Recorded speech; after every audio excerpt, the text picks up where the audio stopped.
Proficeo Consultant Sdn Berhad in partnership with Penjana Capital Sdn Berhad, Penjana announced the selection of the pioneer group of 18 founders of the Soonicorn Collective, aka soon to be Unicorns. And this reason is to build membership-driven platform designed to build leadership skills among startup founders, groom the next unicorns of Malaysia, and foster a strong startup ecosystem in Malaysia. And to discuss further on this, we welcome our guest on the line is Dr. Sivapalan Vivekarajah, the co-founder of Proficeo and Chairman of the Soonicorn Collective. I want to say thank you very much, Dr. Siva, for joining me. Definitely talking about the word Soonicorn, a coin from the phrase soon to be unicorns. Can you explain the significance of the Soonicorn Collective initiative and its objective in fostering leadership skills among the startups in Malaysia? Thank you for having me, Nina. It's always a pleasure to be on Astro, Astro AWANI. So we started this program called 100 Soonicorns about a year ago. And the reason we started this is because we felt that there was very little support for late-stage entrepreneurs, late-stage founders, especially founders that have received venture capital funding. Currently, a lot of programs look at early-stage founders and helping them to develop their initial business and so on. But once founders receive funding, there is no support for them. That's why we decided to do this program called Soonicorn, because we also believe that founders who have received venture capital funding, and in our case, they must have received at least a minimum 2 million in funding, and founders who have got very high revenues, and we are looking at revenues of more than 8 million, these are the people that will become the building blocks of the Malaysian economy going forward. And so we felt that there needs to be a program for them where they can learn about leadership for later stage companies. They can learn about how to build a unicorn, because a Soonicorn is a soon to be unicorn. And they can also engage with the government and the authorities in terms of policy advocacy as well. So the objective really is to do all of that and to help these companies to become the backbone of the Malaysian technology ecosystem, because they are the ones that have got to that stage. They are the ones that will be contributing most to the country. Talking about the initiative on focusing on the late stage of entrepreneur, what are the criteria were considered in selecting the pioneer group of 18 founders for the Soonicorn Collective, and what are the expectations for their participation? So to be a member of the Soonicorn Collective, you must have at least raised 2 million ringgit in funding, whether the funding is from equity crowdfunding, venture capital, or angel investors, it doesn't matter, at least a minimum of 2 million. And you must have at least 8 million ringgit in revenue over the last 12 months. That shows that you are a later stage company and you have grown well enough and have the potential to become a unicorn if you want to. And the other criteria, the third criteria, is this is only for CEOs of the company. So this is not for anyone else, it's primarily for CEOs. If there are more than one co-founders and a co-founder is, let's say, a COO, it's also for them. So the criteria is to make sure we select companies that have the potential to become the most successful companies in the country. And that are the criteria that should be looking, and we want to see how does the Soonicorn Collective platform aim to address the challenges faced by the startup founders, particularly in terms of creating a sportive community and fostering a peer-to-peer learning. So being a founder, a CEO of a late-stage company is quite tough. It's actually very lonely at the top. So if you're a CEO, there are a lot of challenges that you face. And sometimes, you can't really speak to anybody else. You can't speak to your management team. So it can be quite challenging. And there are a lot of cases of CEOs having mental health issues as well because there's no support. So one of the primary reasons for the collective is to make sure that, there are a group of CEOs who are also supporting each other. So this is where, they work with each other, they support each other, they advise each other, and together, they will build successful company. So this support structure is actually very, very important. And that's one of the reasons why the collective is successful. People want to be part of the support structure. And of course, the other thing is that they're all CEOs. They're all building successful companies. So you will be learning from each other so that you don't make the simplest of mistakes because you learn from somebody else. So in the program, we have two different types of sessions. One is we have what we call a circle session where the entire group gets together. We can have workshops. We will have speakers coming in. For example, next month we have the CEO of Punjab Capital, Taufik, speaking to the companies about how to build a successful company from an investor perspective. So when we have this kind of sessions, the Soonicorns will get together and learn from the speaker, and then they will have a discourse or a dialogue among themselves in terms of what they learn and how they can improve and grow their business. So this learning and support structure is actually very important for founders and very often neglected by programs that are out there already. So we feel that this is really super important to help develop the leadership skills, the capabilities, and also to help support these CEOs while they build great businesses. Can you share any success stories or key outcomes from the previous 100 Soonicorns program? And how do you see these experiences contribute to growth and the development of participating startups? Okay, so that's a good question. Let me give you an example. I've got two examples to give. So last year, one of the people that we invited to speak to our Soonicorns was Steve Melhuish, the CEO and founder of Property Guru. And Property Guru is one of the largest property platforms in the region. When he came and spoke to the Soonicorns, he talked about how he grew his business from Singapore, where he started, into a regional business. And he told them all the strategies that he used to get into 4 or 5 countries. One of the things he told the Soonicorns is the mistake he made in trying to go to 3 or 4 countries at the same time. So he was in Singapore, he was afraid of competition, and he said, okay, I'm going to do 4 countries at the same time. It almost destroyed his business because getting into 4 countries in Southeast Asia is not easy. Every country is different, it has its own differences, and he almost lost the entire company. So the advice he gave our Soonicorn is, if you are expanding regionally, do it one country at a time. Don't try to do too many countries because it's very challenging and very costly, and you can lose the entire company. So we actually had Soonicorns in the program then that were already planning on doing this expansion regionally, and some of them said, "My goodness, I was just going to do the same thing, going to expand to 4 countries. But now that I've heard from Steve, I think I will only do one country at a time." So that's a very important learning because it could have actually broken an entire company, the potential of the company. The second thing I want to talk about is Wheatrox. So last year we visited Chu Jianweng, the CEO and founder of Wheatrox in Penang, and he spoke about how he built his company to be a successful company. Its market capitalization on Bursa Malaysia is about 7 billion ringgit. And he talked about how he built it purposefully, carefully, and how he grew the business. And he didn't raise any venture capital money. So that was interesting for most of the Soonicorns. And he said what he did was he went and listed the company, and he used the money he raised on the listing to build the company. So an IPO is a very good way of raising funds to build the company. And he also talked about the culture that he built in the company.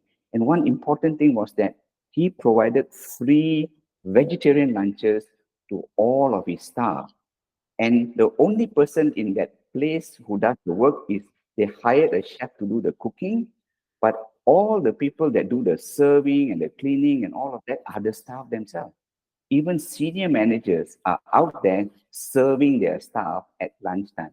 So, this builds a very strong bond and a camaraderie among the employees that even senior management is going to serve me. That's why he's got very strong culture in his company, and it's a very successful company. So these are just two examples of how you can learn from other successful founders, and you can build a much better and stronger business by being in this program. One step at a time, definitely an inspiring, successful stories we can hear. And what opportunities does the Soonicorn Collective offer for founders to engage with venture capital? We can say venture capitalists, industry expert, and successful unicorn founders. And how does all of this contribute to their learning and even growth? So we have had successful founders. We have had unicorn founders come and speak to them. Everything from how to build a culture in your company, how to look at HR issues. We even have experts coming in and talking to them about leaderships. So we have small group sessions where we meet up with experts that talk about leadership, for example. We have venture capitalists coming in and talking to them about how to grow their business so that they can be venture capital funded. We had VCs from Singapore, for example, or Singapore-based VCs coming and speaking to them. So there's a lot of these kind of learnings that go on. Everything that you need to know to build a successful large company, some of these things you can learn from being in the collective. The other thing I really want to mention also is the collective is also about policy advocacy. And policy advocacy actually is very, very important, and some people may not realize this. Some of the things that I personally have done is I have advocated for the angel tax incentive, and now there is an angel tax incentive. I've also advocated for corporate tax incentive. So if corporate invest in venture capital funds, there is a tax exemption for them. So what we did with the Soonicorns last year was before the budget, we put in 8 policy proposals to the government that we felt will improve the ecosystem in Malaysia. 2 of those policy proposals were adopted by the government. One of it was to give uh, foreign students that study in Malaysia to give them visas to work in Malaysia because talent is a big issue. And they come to this country, they spend 3-4 years here, they learn here. We shouldn't be losing them because other countries do the same in UK, in Australia, they're allowed to stay. So if we want to solve the talent problem, we felt one way of doing it was to give these students a visa to study, to work in Malaysia. And the government accepted it. So now foreign students that come to Malaysia can get a visa and they can work for startups or anyone like that. And the other one we proposed to the government was that there must be more market access programs for startups to access local corporates. So, a big issue in Malaysia is that local corporates don't buy local technology. If you don't buy local technology, you're not helping the technology company to grow. You're not giving them revenue. So the government agreed with us and said that they will run more programs on market access. So some of these we will continue to work with the government to improve on it as well. And we want to make sure all of this initiative brings a high impact to the whole nation, economies, and even the ecosystem. In what ways does Soonicorn Collective contribute to the ecosystem, economy, nation buildings, efforts in Malaysia, and how do the founders play an important role in this initiative? Thank you, Nina. That's a great question. If we want to build the economy, the best way to do this is to support the companies that are going to be the largest companies in the country and who will employ the most number of staff. Now, everyone admits technology will drive the economy in the future. Malaysia cannot depend on resources forever. We cannot depend on palm oil. We cannot depend on oil and gas. We need to build companies in Malaysia that are the companies of the future. And the companies of the future are technology companies. So these are the companies that, the government and the agencies must help to build. And we must have to build large companies as well, because if we build large companies and if they are very successful, not just in Malaysia, but on a regional basis, the first thing you will do is they will hire a lot of knowledge workers. And these knowledge workers will be paid very high salaries as well. And when they are paid high salaries, they will contribute more to the economy. The government can tax them as well. Secondly, most of these technology companies are looking at building regional global businesses. So if we help these large companies to do more on a regional basis, not only will we be helping to grow the company, but we will be exporting our services and our products and bringing revenue back into the country again. And this is foreign exchange that's coming back into the country. The third thing actually is as these companies grow and develop, many of them will also want to go and list on Bursa Malaysia, for example. So it will help Bursa Malaysia and it will help retail investors to invest in really good technology companies. And the last thing really is technology will drive the future of our economy. So if we are going to support any type of company in a big way, we should be supporting technology companies, because there are many companies out there that do some great technology, and they can be very, very good for our country and for our economy as well. And that's why we feel with Soonicorn Collective, we need to support these late stage companies, because they are the one that will hire a lot more people and make a real difference as well. And for the startups who are interested to be a part of this ecosystem, joining this venture, can you elaborate on the application process for the startups that are interested in joining the Soonicorn Collective, and what can prospective applicants expect from this program? So to join is very simple. You just go to soonicorncollective.com, or just do a search for Soonicorn Collective and the website will come on. You can just apply directly online. So there's you will just say apply now on the Soonicorn Collective website. You can apply straight away. There are only 3 qualifications, like I mentioned. Either you have raised at least 2 million ringgit in funding, you have at least 8 million ringgit in revenue, and you are a CEO or a founder of the company. If you meet all of this, you can easily apply. What you can get from this is several things. One is, as we build our sessions and as we build smaller groups where you can get support from other founders, you will get this support group, a support structure to help you as you're building your business. The second thing that you will get is you will get a lot of learning. You will learn from other CEOs, you will learn from venture capitalists, you will learn from successful entrepreneurs and unicorn founders, and you will also learn from experts as well. You will learn all of these things just by being in this one program.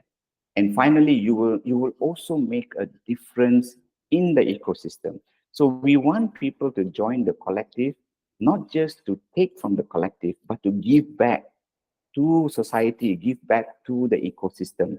And the way you give back is by helping us to do more policy advocacy and to help develop the entire ecosystem and make it better for all startups. So we want people with the right passion, who are driven, not just help themselves, but to help the whole ecosystem. And together we believe we are in a very strong position to be able to do this for the country, not just for ourselves. And that's the spirit that we want, who are passionate, driven, and able to work in a team, especially, and not only for the long term. Maybe can you share what are the long term goals and aspiration for Soonicorn Collective, and how do you envision its impact on the Malaysian startup ecosystem in the coming years, Dr. Siva? So Nina, our objective really is we want to build highly successful startups and technology companies in Malaysia. Some of them want to become unicorn. So unicorn, as you know, is a US 1 billion ringgit valuation company. The government itself in Malaysia wants to build 101 billion ringgit revenue companies. We want to help the government to achieve these targets. And we feel with the right support structure, we can actually build this kind of companies. The longer term vision, of course, is to make Malaysia a hub for successful companies. If we can build these Soonicorns into being the most successful companies in Malaysia and in the region, we will also attract more people to come into entrepreneurship. We will attract more investments to come into Malaysia, and that is really important to grow the company as well. And we will be able to transform Malaysia into a hub for the whole of Southeast Asia, if not for the wider Asia. And that's really our long-term plan, to be really successful companies. And hopefully, some of these companies will become the unicorns of the future, because I see among the 18 pioneer companies in the collective, there are some really, really good companies. And I think, we will be able to build some very successful companies out of the Soonicorn Collective for the betterment of the country and the nation as well. And we hope this envision, Dr. Siva, would shape Malaysia's future trajectory as a knowledge-based economy, as you mentioned, to Malaysia position as a hub for innovation and entrepreneurships, and driving also sustainable development for the benefit of all Malaysians. And again, I want to say thank you very much for this inspiring and great insight to Dr. Sivapalan Vivekarajah, the co-founder of Proficeo and Chairman of the Soonicorn Collective. And for those who missed out this conversation, you can tune in AstroAwani.com, and we will feature all across digital media platform.